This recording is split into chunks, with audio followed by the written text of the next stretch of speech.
elevation in boiling point. Elevation in boiling point. This is again a colligative property. So today we will discuss different concept related to the elevation in boiling point. How the elevation in boiling point is a colligative property.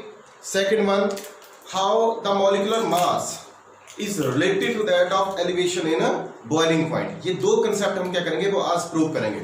तो बेटा अगर आपको याद हो तो मैंने बोला था कि जो बॉइलिंग पॉइंट है, जो बॉइलिंग पॉइंट है हमारे पास, दैट इज द टेम्परेचर. ये क्या है, एक टेम्परेचर है जहां पे क्या होगा बेटा, the vapour pressure of the liquid. जो वेपर प्रेशर होगा किसका, ऑफ सॉल्यूशन. अगर लिक्विड की बात ना करूं तो मैं सॉल्यूशन बोलूं. जो वेपर प्रेशर ऑफ सॉल्यूशन है that is equal to atmospheric factor. Atmospheric pressure किसके बराबर होगा, वो एटमॉस्फेरिक प्रेशर के क्या होगा, बराबर होगा. कि तब हमारे पास जो सॉल्यूशन है वो क्या करेगा, बॉयल करना क्या करेगा, शुरू करेगा. ठीक है बेटा. अब देखो बेटा, अभी जो मैक्सिमम जो कॉलिगेटिव प्रॉपर्टी हम स्टडी कर रहे हैं, they are related to non volatile solute. Non volatile solute, वो नॉन वोलेटाइल सॉल्यूट से क्या है, वो रिलेटेड है. ठीक है. अब इसको समझने के लिए बेटा मैं दो कंसेप्ट इसी से रिलेटेड करवाऊंगा. दोबारा मैं रिपीट कर रहा हूं जो हमने पहले कर रखा है. ठीक है बेटा. This is the solvent. बेटा अब इस सॉल्यूशन ही फॉर्मूला हमारे पास क्या है, वो सॉल्वेंट है. ठीक है. क्लियर और clear. This is the pure solvent. अब बेटा इस सॉल्वेंट में से जब आप देखो तो क्या लिक्विड या droplets is coming out in the form of vapours. वो वेपर की फॉर्म में क्या करती है, बाहर जा रही थी. जब ठीक है, इतनी सपोज मैंने यहां पे एरो लगा दी कि इतने जो वेपर्स हैं they are coming out from the surface of the liquid. And what will they do, they will occupy the surrounding surface and when equilibrium is established, when this chamber is close, they will apply the pressure on its surface. That is called the, क्या बोलेंगे इसको, vapor pressure of the liquid. अब हुआ क्या बेटा, देखो कितने थे, 1 2 3. ये जो मैं काउंटिंग करता हूं बेटा, that is only for understanding. ठीक है. 1 2 3 4 5 6 7 8 9 10 पार्टिकल, 10 लिक्विड की ड्रॉपलेट्स क्या होती, कन्वर्ट हो रही थी इनटू वेपर. अब मैंने क्या किया बेटा, इसमें नॉन वोलेटाइल सॉल्यूट क्या कर दिया, वो ऐड कर दिया. Non volatile which do not convert directly into vapor form. वो क्या किया, which do not convert into vapor form. ठीक है. वो क्या कर दिया, इसमें ऐड कर दिया. तो what it will do, जैसे नमक पानी के अंदर, तो बेटा ये क्या करेगा, इसके अंदर डिसॉल्व हो जाएगा और हो सकता है वो यहाँ पे जैसे यहाँ पे आ गया. ठीक है बेटा. अब ये क्या करेगा बेटा, that will occupy the space in between the particle of the water. तो what will happen, सपोज किसी पार्टिकल ने यहां से एनर्जी गेन करी, ये पहले की बात कर रहा हूं, तो ये क्या करेगा, यहां से निकलेगा बाहर निकलेगा. सपोज इसी पार्टिकल की अगर बात करूं, इसने यहां से एनर्जी गेन करी, अब क्या कर रहा है, बाहर निकल रहा है. अब जैसे ये, अगर मैं सेकंड केस में इस केस को लूं कि पहले था जब यहां पे कोई भी सॉल्यूट नहीं था, तो ये पार्टिकल यहां से एनर्जी लेके यहां से बाहर निकल रहा था. ठीक है. अब क्या किया, जब मैंने नॉन वोलेटाइल सॉल्यूट यहां पे ऐड कर दिया, तो बड़ी व्यापार है, जैसे ये पार्टिकल यहां से एनर्जी गेन करेगा, अब क्या करेगा बेटा, दौड़ेगा यहां से बाहर निकलेगा. तो it will strike this particle, इस पार्टिकल से क्या करेगा, वो स्ट्राइक करेगा. तो whatever energy it has gained, वो क्या करेगा, उसको सर्टेन अमाउंट ऑफ लूज करेगा. बेटा आप सपोज कोई रेस लगा रहे हैं, रेस में क्या चाहते हैं आपकी, जैसे कई बार ग्राउंड में एथलेटिक्स मीट वगैरह होती है, तो उसमें अगर बीच में कोई इंटरप्शन हो जाए, तो आपने जो भी मोमेंटम गेन किया होता है वो क्या होता है, कम हो जाता है. या तो आपकी स्पीड में क्या इंटरप्शन आएगी. तो यही चीज यहाँ पे हुई, जब ये यहां जाएगा तो क्या करेगा, इसको अपनी एनर्जी क्या करेगा, लिबरेट करेगा. अब इसको जाना था बाहर, जो एनर्जी लिबरेट करेगी उसकी इतनी एनर्जी नहीं रहेगी कि वो यहां से बाहर जा सके. तो क्या करेगा, ये पार्टिकल यहीं पे रुक जाएगा. मतलब एक पार्टिकल क्या होगा, जो बाहर जाता है वो कम हो गया. इसी वे से और जगह भी होगा. तो सपोज यहाँ पे पार्टिकल है, वो उसको बाहर नहीं जाने देगा, और इसी वे से यहाँ पे भेजेगा. तो अब बेटा जो number of vapours going out कितने रह गए बेटा, पहले थे 10, अब कितने रह गए, 3 2 5 2 7. तो मतलब whatever vapours we are having in previous case, that is in case of pure solvent, that becomes less when the solution is formed. तो what will happen बेटा, अब ये था हमारे पास वेपर प्रेशर. अब जो सॉल्यूशन का वेपर प्रेशर है बेटा 7 पार्टिकल करके होगा, और जो सॉल्वेंट का प्रेशर था वो 10 पार्टिकल करके था. ये जो काउंट मैं बता रहा हूं बेटा, that is only for understanding. तो what will happen, यहां से हम एक चीज इन्फेयर कर सकते हैं कि जो किसी भी टेम्परेचर के ऊपर, टेम्परेचर नहीं हमने वेरी किया, किसी भी टेम्परेचर के ऊपर बेटा जो सॉल्यूशन होगा उसका जो प्रेशर है, the solution pressure is going to be less, वो क्या होगा बेटा, कम होगा। अरे गेटिंग कि जो प्रेशर होगा वो क्या होगा, कम होगा, in comparison to what, in comparison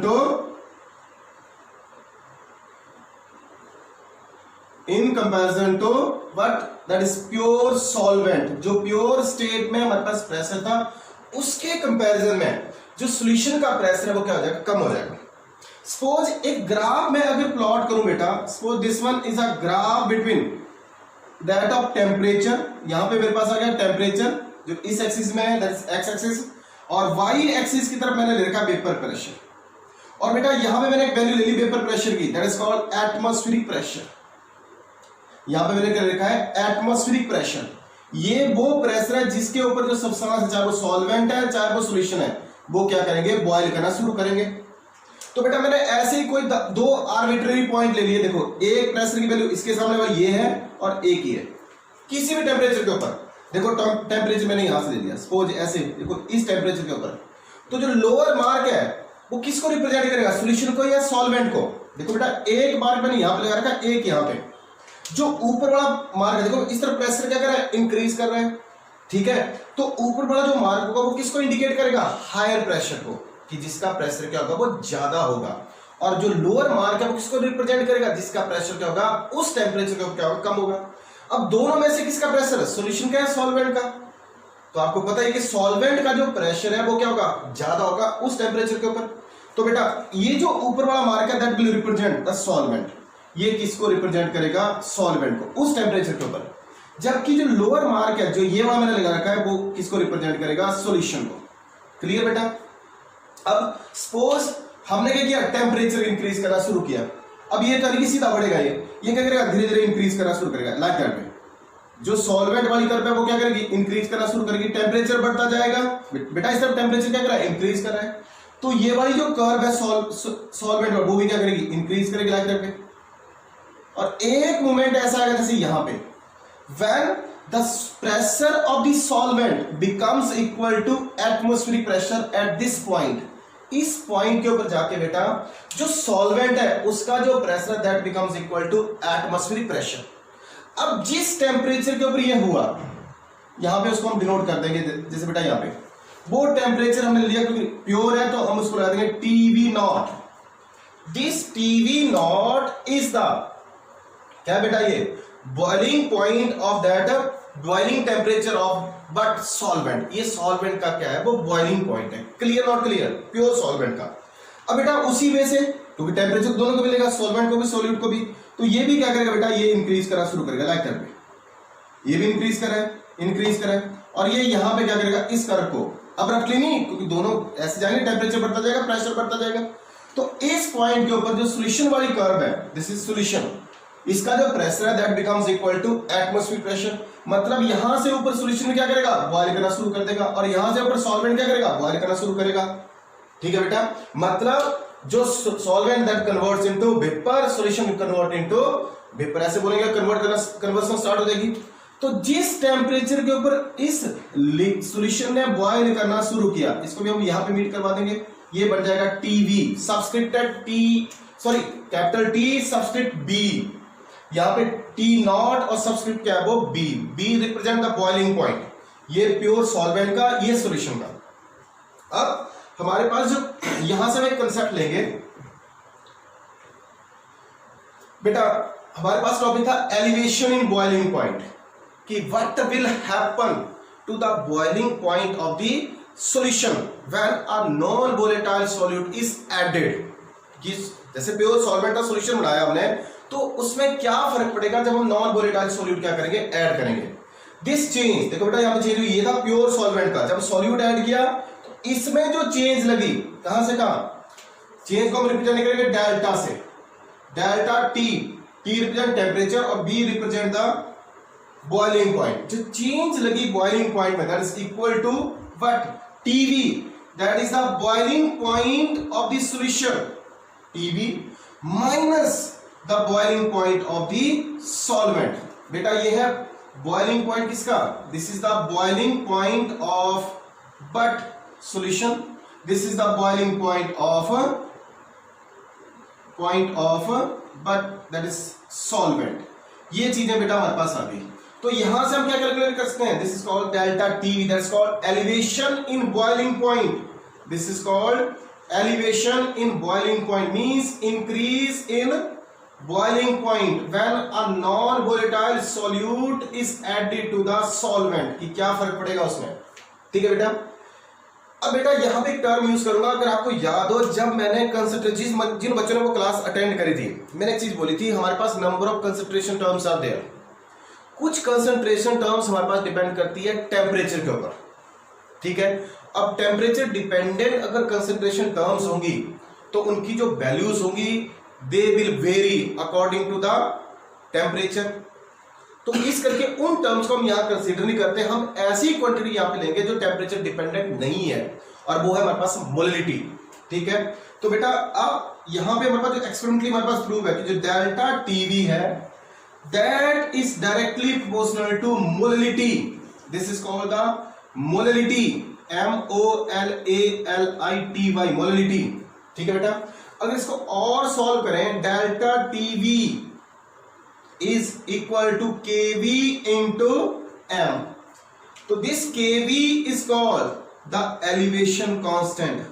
क्या बोलते हैं इसको, एलिवेशन कांस्टेंट, और it is also called the ebullioscopic constant. क्या बोलते हैं इसको, ebullioscopic constant. Clear not clear बेटा। ठीक है। अब बेटा थोड़ा मैं इसको ओमिट कर रहा हूं, जो हमारे पास एक्सप्रेशन यहां पे आ रहा है डेल्टा टीवी, जो हमारे पास that is equal to KV into M. अब बेटा मैंने बोला था कि शुरू में कि जो क्वेश्चन है वो क्वेश्चन कैसे आएगा कि prove that elevation in boiling point is a colligative property. अब बेटा यहां पे आओ, देखो ये क्या हमारे पास, this is called the molality, और मोलिलिटी होता क्या है हमारे पास, जो मोलिलिटी है दैट इज इक्वल टू क्या है, number of moles of solute, ये लिखते हैं हम, number of moles of solute divided by mass of solvent in KG, यही हम लेते हैं बेटा इन केजी। अब देखो ये जो एम है किसके ऊपर डिपेंड कर रहा है, नंबर ऑफ मोल्स के ऊपर। जब ये क्वांटिटी नंबर ऑफ मोल्स के ऊपर डिपेंड कर रही है तो ये किसके ऊपर डिपेंड कर रहा है, एम के ऊपर। तो हमने पढ़ा हुआ है कि what are colligative properties, this depends upon the amount of the solute, कि हमारे पास जो सॉल्यूट है वो है कितना। ठीक है बेटा। अगर ये डिपेंड नहीं करेगा नेचर के ऊपर, ये डिपेंड करेगा अमाउंट के ऊपर। तो नेचुरल नंबर ऑफ मोल्स किसके ऊपर डिपेंड करे, अमाउंट के ऊपर। तो ये प्रूव कर रहा है कि it is a colligative property. Clear not clear बेटा। ठीक है। अब यहां पे बेटा एक चीज और लिखते हैं हम कि इसको अगर डिफाइन करना है, सपोज हमारे पास नंबर ऑफ मोल्स क्या है 1 है, और जो वेट ऑफ सॉल्वेंट है वो क्या है 1000 ग्राम है, 1 kg है। तो यहां से क्या जब ये टर्म हमारे पास क्या यूनिटी हो जाएगी, तो हम क्या बोलते हैं केवी, अगर अपना डिफाइन केवी हमें डिफाइन करना है तो elevation constant may be is equal to the elevation in boiling point when the amount of the solvent is 1 kg and amount of the solute is 1 mole, ऐसे और डिफाइन कर सकते हैं। ठीक है। या जो हमारे पास इविलियोस्कोपिक कांस्टेंट या एलिवेशन, क्या बोलते हैं इसको, एलिवेशन कांस्टेंट होगा that is equal to the elevation in boiling point when the molality of the solution is equal to 1, means 1 mole per kg। ठीक है बेटा, ऐसे भी आप डिफाइन कर सकते हैं इसको, it is up to you. अब बेटा इसके बाद जो हमने करना है वो हमने फाइंड आउट करना है that is how the elevation in boiling point is related to that of molecular mass of solute. इसके अगला स्टेप है बेटा, अब यहीं से बेटा delta TV is equal to केवी।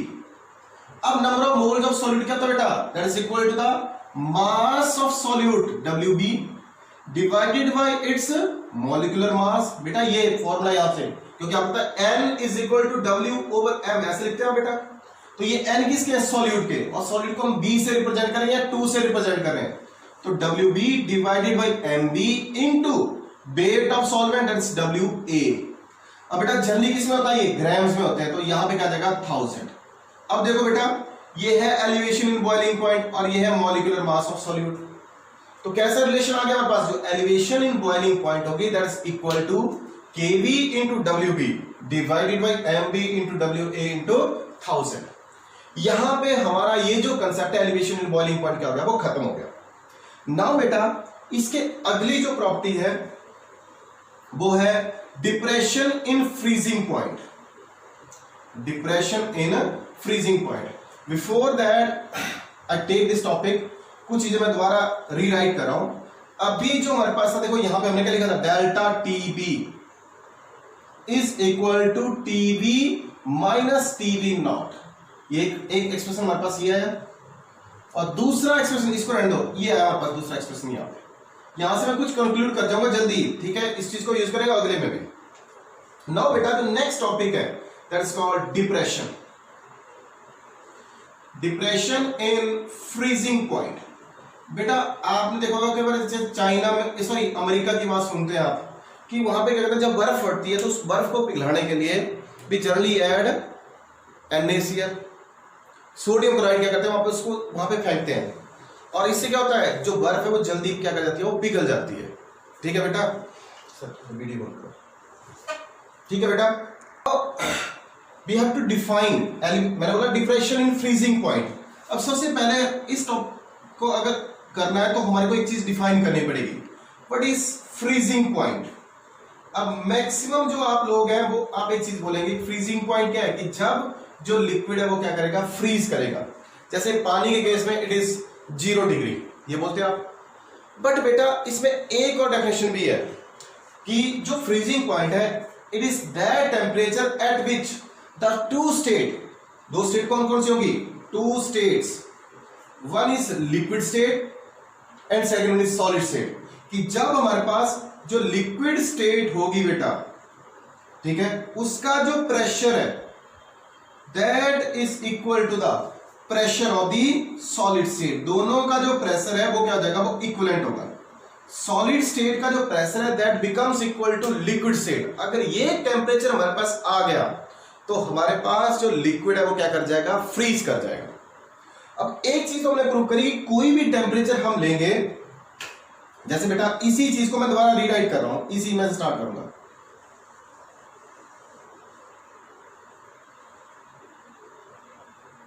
थोड़ा चेंजेस है।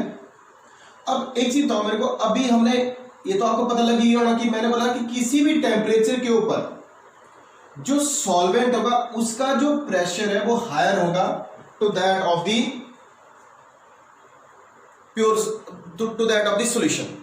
ठीक है, अगर मैं यहां पे लेके चलूंगी, सपोज हमारे पास एक सॉल्वेंट यहां पे है और ये सॉल्यूशन है, ऐसे चलेगा बेटा ना, ये सॉल्वेंट वाली कर्व है, ठीक है बेटा, और ये हमारे पास सॉल्यूशन है। मैं कंपैरिजन वैसे ही बता रहा हूं आपको। देखो सॉल्वेंट का pressure, again this is the vapour pressure, ये वेपर प्रेशर है, तो सॉल्वेंट का जो वेपर प्रेशर है अगेन मैंने हायर ले रखा, वो होता भी है, ठीक है, मैंने प्रूव भी किया कि सॉल्वेंट का जो प्रेशर है हमेशा सॉल्यूशन से क्या होगा, वो हायर होगा।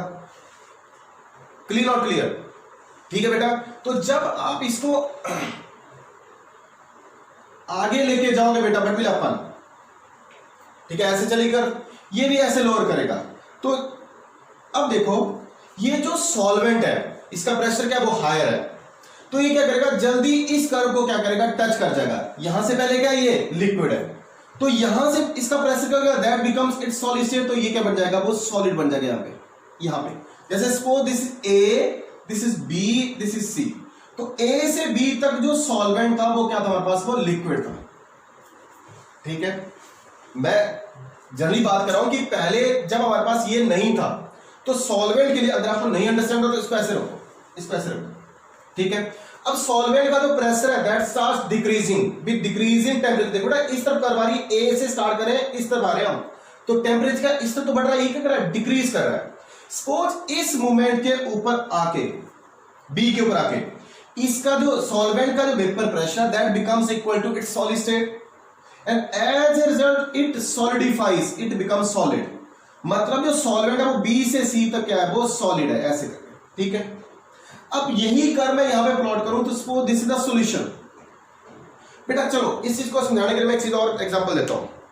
आप क्या करना, आज फ्रिज तो सबके घर में लगे हुए ना, तो आप करना क्या कि 2 बाउल लेना में एक में पानी डाल देना, ठीक है, और दूसरे में पानी में थोड़ा नमक डाल देना, दोनों को फ्रीजर में रख देना और जैसे 2-3 घंटे के बाद चेक करना, देखना कौन फ्रीज होता है। या कई बार आपने इमेजिन किया होगा अगर पानी की बोतल रखे और साथ में कोई दाल वगैरह हमारे पास रह गई है तो पानी फ्रीज कर जाता है, लेकिन जो दाल होती है वो फ्रीज नहीं करती, या तो उसकी अपर लेयर थोड़ी सी फ्रीज हो जाएगी, नीचे वो क्या होगी, बिल्कुल लिक्विड स्टेट में होगी, जबकि पानी पूरी तरह फ्रीज कर चुका होगा। बेटा इसको आप प्रैक्टिकली कर सकते हैं। आज 2 बाउल लेना, 2 गिलास ले लो, एक सिंपल पानी, एक उसी वैसा ही पानी लो, उसमें नमक डाल दो, बोल दो उसको, तो देखो जल्दी कौन फ्रीज होता है। आपको ये कंसेप्ट अपने आप समझ आ जाएगा। वहां आप देखोगे कि जनरली जिसमें नमक होगा वो फ्रीज नहीं करेगा। बेटा एग्जांपल दाल और पानी का भी है, ठीक है। तो अब ये क्या हमारे पास सॉल्यूशन है, दिस इज द सॉल्यूशन, ठीक है। बिफोर दैट एक चीज रहेगी मेरे को बताने के लिए, इस पॉइंट के ऊपर, इस टेम्परेचर के ऊपर ये सॉल्वेंट क्या कर गया, वो फ्रीज कर गया। This is the freezing temperature of solvent, ठीक है बेटा। अब ये सॉल्यूशन में क्या है, ये आगे इसका प्रेशर ड्रॉप होता रहेगा, लेकिन बेटा आपको पता है यहां पे अगर होता है ये प्योर सॉल्वेंट तो उसने इसी प्रेशर के ऊपर क्या कर जाना था, फ्रीज कर जाना था। लेकिन बेटा ये फ्रीज होगा लोअर के ऊपर है, तो मतलब इसके ऊपर नहीं होगा, इसका प्रेशर क्या हो चुका है, ड्रॉप हो चुका है, तो ये यहां तक आगे तक क्या जाएगा, ये सिर्फ लिक्विड स्टेट में तक जाएगा, ऐसा लगता है। ठीक जैसे ये सी के ऊपर पहुंचेगा तो इसकी जो लिक्विड स्टेट है सी के ऊपर बेटा यहां पे पहुंचेगा, तो इसकी जो लिक्विड स्टेट है, ये यहां पे लिक्विड ही है, यहां पे भी लिक्विड ही है, ये यहीं तक लिक्विड था। सी के ऊपर जाके जो सॉल्यूशन है उसका जो प्रेशर है, बिकॉज वो लोअर हो रखा है, that becomes equal to that of its solid state. तो अब बेटा क्या हो जाएगा, यहां से आगे दोनों क्या हो जाएंगे, दे बिकम सॉलिड। तो इस मोमेंट के ऊपर ये सॉल्यूशन क्या हो गया, वो सॉलिडिफाइड हो गया, ठीक है। मतलब क्या बन गया, वो सॉलिड बन गया, मींस वो क्या कर गया, फ्रीज कर गया। दिस टी, इसको हम डिनोट करेंगे टीएफ से। This is the freezing temperature of solution. तो हुआ क्या बेटा, टीएफ नॉट और टीएफ, आप यहां से क्लियरली इमेजिन कर सकते हो कि जो टीएफ नॉट है that is greater than that of TF. TF not है क्या, freezing point of the solvent, TF क्या है, freezing point of the solution. तो क्या लगी, टीएफ नॉट से टीएफ में क्या हो रही है, कमी हो रही है, टेम्परेचर क्या कर रहा है, कम हो रहा है। This decrease in the freezing temperature of the solvent when a non-volatile solute is added to it is called depression in a freezing point. तो बेटा इसको अगेन कैसे लिखते हैं हम, delta TF is equal to क्या बनेगा, TF नॉट माइनस TF। देखो बेटा इसी चीज को मैं यहां लिखूं, क्या लिखा हमने, डेल्टा TB। अब यहां पे क्या बनना बेटा, delta TF is equal to TF not minus TF। देखो बेटा फर्क दोनों में, एक तो सबस्क्रिप्ट का फर्क है, दूसरा फर्क क्या है, यहां पे सॉल्यूशन का बॉइलिंग पॉइंट और यहां पे क्या है, सॉल्वेंट का फर्क। याद रखना सॉल्वेंट का फ्रीजिंग पॉइंट बड़ा हो गया और वहां पे क्या था, सॉल्यूशन का बॉइलिंग पॉइंट ज्यादा था, तो ये फर्क एक तो हो गया। अब इसी चीज को मैं आगे और एलिब्रेट करूं बेटा, जो चीजें यहां पे हमने ड्राइव करी थी, तो यहां से हमारे पास एक और एक्सप्रेशन बनता है जो डेल्टा टीएफ है, that is directly proportional to molality. ये एक्सपेरिमेंटली प्रूव्ड है, अगेन मोलैलिटी इज देयर। तो यहां से अगर इसको और सॉल्व करें तो delta TF is equal to KF into M। This is called depression constant और it is also called cryoscopic constant. क्या बोलते हैं इसको, cryoscopic constant. Clear not clear बेटा, ठीक है। अब हमने प्रूव करा it is a colligative property, बोलने की जरूरत तो नहीं है, M यहीं से प्रूव किया था, तो यहां पे भी M आ रहा है। तो delta TF depends upon molality, molality depends upon number of moles, तो it is a colligative property. एक चीज प्रूव होगी। सेकंड हमने प्रूव करना है कि जो कॉलिगेटिव प्रॉपर्टी है, डिप्रेशन इन फ्रीजिंग पॉइंट है, how it is correlated to that of molecular mass of solute. तो क्या बन जाएगा बेटा, delta TF is equal to KF into number of moles of solute divided by weight of solvent into 1000। ये लिखते हैं हम, मैंने M का जो फॉर्मूला वो पुट अप कर दिया, ठीक है। सर इसका स्क्रीनशॉट ले लो, स्क्रीनशॉट ले लो, वीडियो में ले लेंगे, वीडियो से ले लेंगे, ठीक है। Delta TF is equal to KF, ठीक है बेटा। अब यहां पे अगर हम वैल्यू पुट अप करें तो क्या हो जाएगा बेटा, WB divided bye MB into WA into 1000। ये बेटा हमारे पास क्या बन गया, वो एक्सप्रेशन यहां पे आ गया। देखो बेटा how it is related to molecular mass of solute, यहां पे आएगा MB, क्या आएगा यहाँ पे mb, तो ये क्या है इनवर्सली प्रोपोर्शनल, यहाँ पे क्या है इनवर्सली प्रोपोर्शनल। कल हमने एक और एक्सप्रेशन किया था P not minus PS divided by, या PA नॉट था sorry, PA naught is equal to N2 sorry X2 या XB। जब इसकी वैल्यू पुटअप करेंगे क्या बना था ये number of moles of solute, कुछ ऐसा एक्सप्रेशन किया था उसमें। अगर आपको याद नहीं तो मैं पूरा पुटअप कर देता हूं, NB divided by NA plus NB। हमने इसको ऑब्सोल्यूट कर दिया था NB को इन कंपैरिजन टू NA, तो हमारे पास जो एक्सप्रेशन यहां पे बना था that is P not minus PS divided by PA not that is equal to NB divided by NA। बेटा इसको और सॉल्व करें, WB divided by MB into WA into MA। देखो बेटा ये जो प्रॉपर्टी इसको बोलते हैं relative lowering in vapour pressure, ये बोलते हैं। देखो बेटा कैसे कोरिलेटेड है, इनवर्सली। ये कैसे प्रोपोर्शनल है, इनवर्सली अगेन, ठीक है। और डेल्टा टी भी कैसे प्रोपोर्शनल है, इनवर्सली। तो मतलब यहां से एक चीज हम जनरलाइजेशन निकालते हैं कि जो कॉलिगेटिव प्रॉपर्टीज होंगी हमेशा इनवर्सली प्रोपोर्शनल होंगी to the molecular mass of solute के। क्लियर नॉट क्लियर बेटा, ठीक है। तो बेटा ये थी हमारी